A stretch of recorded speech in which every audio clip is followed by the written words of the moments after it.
Hello, welcome to CEO Insights. My name is Vitali. With me is Philip Mountford. First of all, welcome, Philip. Thank you very much indeed for inviting me. It's a pleasure. So, Philip is a chairman and a board director of numerous companies, mostly in retail sector. He is also was a CEO of a large company. He has a lot of experience in digitizing organizations and producing some real business results. Today, Philip, I wanted to touch on tap into your wisdom, your digital wisdom.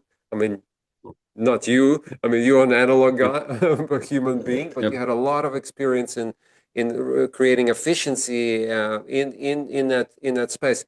Tell me, like, for CEOs who are still wondering, how do I use this digital technology? What about AI? Is it all hype, or is it just about emails and GPTs, or can I really deliver business value? What would you say to them? Yeah, this is not hype anymore. This is real reality. In a number of my businesses, we've eradicated people where we do things like order matching. We've eradicated and put in AI. Buyers, admins, we've eradicated them and put in AI. And then more recently, we've really used AI on marketing, on model selection, and basically being able to do advertising campaigns all the way around the world at a push of a button. This is not hype any longer. This is part of the new reality. Okay, okay. Can I just kind of like brainstorm a little bit? Because there was an Yep. MIT report that came out literally 3 months ago. MIT did like Yep. 400 businesses, and I found that 95% of AI was not touching the P&L yet. Right? And yet that 5%, of course, are doing fantastic. What's going on here? No, we're using a lot for P&L because basically we're eradicating people and replacing it with AI tools. So some of those manual processes are much more efficiently done by AI, much more cost effective done by AI, and basically allows us to be able to utilize that money from staff saving to actually make sure that we develop the businesses. But in terms of the advertising shoots for fashion retail, it's super expensive. There's photographers, there's models, there's site locations where we go to Venice or Paris, hotel bills, etc. And now this can be done at a push of a button in terms of basically planning this. You still need somebody with a creative understanding to prompt what we require. So you still need intelligent people. You need people with style. You need people with charisma to be able to plan it all. But literally, we're seeing some fantastic results. We've just done one campaign for a kids wear brand where it's very difficult to get children to smile and actually stand still. And we did this all through AI, and it is seamlessly perfect and a massive cost saving. So I do see a real benefit to the P&L, certainly in fashion retail. Yeah. Okay. So that's a personal experience, and I mean, we can't deny that. Nobody can deny you using it. So maybe my guess is Yeah. what's happening is that a lot of CEOs, even in retail, they're playing with AI. They're not really using it. They're giving it GPTs to their back office girls or guys to do some emailing and stuff, but they're not fully investing as a business for business purposes. And would I be right to say that sometimes you need to like think through this a little bit? Like you need to actually say, do I have a business case for it? What do I actually want to achieve, right, with it, rather than just playing with the toys, so to speak. Yeah, yeah, I think that, I see as a chairman resistance from CEOs. I really do. And I see resistance from marketing directors because marketing directors spent their life in Paris, New York, Amsterdam, wherever, doing these wonderful shoots, and suddenly you can do it from behind a screen. Yeah. So, first of all, I really see resistance from marketing directors. I don't see such resistance from the people below them in terms of this sort of young and up and coming people. And I do see resistance from a number of my CEOs. They personally struggle with it. And, I think this is a real challenge for people. I mean, this is really a game changer. Oh, And, most CEOs are, to be honest with you, late 40s into their 50s. And, where I see my sort of 11-year-old son being able to play around with these things at a touch, I think, people are scared of the unknown, and this is the unknown. okay. Okay, that makes sense. As I told you, I think we spoke is I literally built the internet network and sold Yep, it. And at that time, I yep, remember the early 2000s, it was exactly the same thing yep, as that. Internet, we have fax yep, machines. Why do we need internet? yep, Like, so we have, so it's a technology, normal technology resistance but this is Yeah. bigger, right? This feels bigger. This is bigger. This is because it goes broader. I was sitting with two very senior marketing guys from two of the biggest marketing businesses in Europe over the last couple of weekends, and both of them said how many people they had laid off at the bottom levels of their business, and both of them said, we just need people with talent to be able to prompt the tooling system to be able to produce this.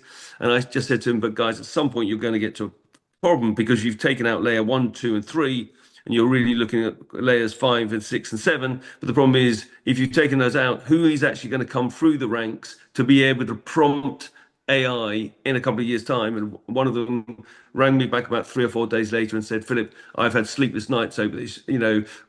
We saw it as a great cost saving. We really believe we've done the right thing. But you're right. We still have to have people coming through who are talented to be able to prompt the tooling system to be able to produce something that's great. Yeah, exactly. I'm so thankful that you say that. We have to be careful if we just get rid of, mass resignation. We need still the Yeah, creative talent, that the high-end creative. In fact, we're not indeed, really replacing people, but we're releasing them for much more higher level decision making, right? indeed.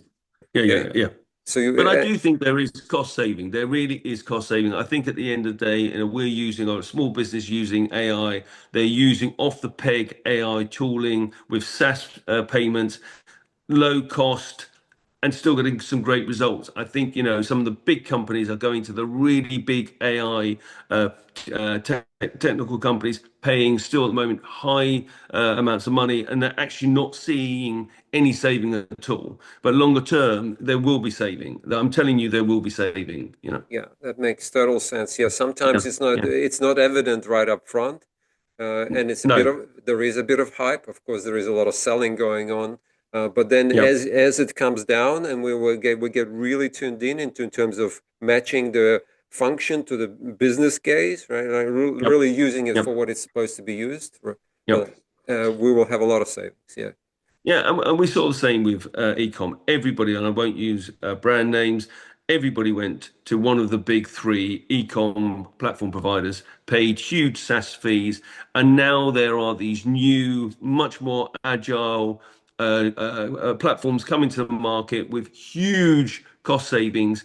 Two of my businesses have moved over to a couple of these, and I've got a couple of my bigger ones where they have fear of the unknown. But actually, at the end of the day, the world is changing. Technology is becoming faster, more agile. It's becoming quicker. And basically, at the end of the day, some of these what were innovation platforms are now legacy, in my opinion. yeah, we've got to move fast. Absolutely, that's what I realized. We've got to We're move literally fast. we're speeding up, and that requires a different kind of mind agility, right? Don't you agree? It's like 100%. it's a different kind of a mind. It's much more experimenting, much more playful. Failure is okay. Let's just fail fast and move on to the next thing, right? Rather Yep. than just sit there and wait for it. Yeah, Yep. absolutely. Yeah, and the fashion industry has always said that we fail fast and we recover fast. But actually, I'm seeing sitting as chairman, I'm seeing that that's not always correct. We're fast on moving fashion forward. But we're not fast on moving platforms, technology forward. We're not. We talk a lot about these things, but I think CEOs in the fashion industry have always been. Everything's been talked about fast fashion, which is basically producing something quickly and making sure we get it on the nose. But actually, it's about the technology that helps you do this. Again, another one of my businesses is using a design platform, which is phenomenal. It really is phenomenal. Helping them design product quickly, 3D pictures, being able to send those directly to suppliers it's much easier for the supplier to make them because it can actually see the design in 3D. So there's less faults on sampling. So that, the world is moving fast, and fashion will become faster and faster and faster. Yeah, totally agree with you. Totally agree with you. Philip, thank you so much. I mean, I'm inspired by Yep. everything you said and so much wisdom, and you've given us some really food for thought. We'll love to have you back again. Well, thank you very much for inviting me, Thank guys. Thank you very much. Bye bye.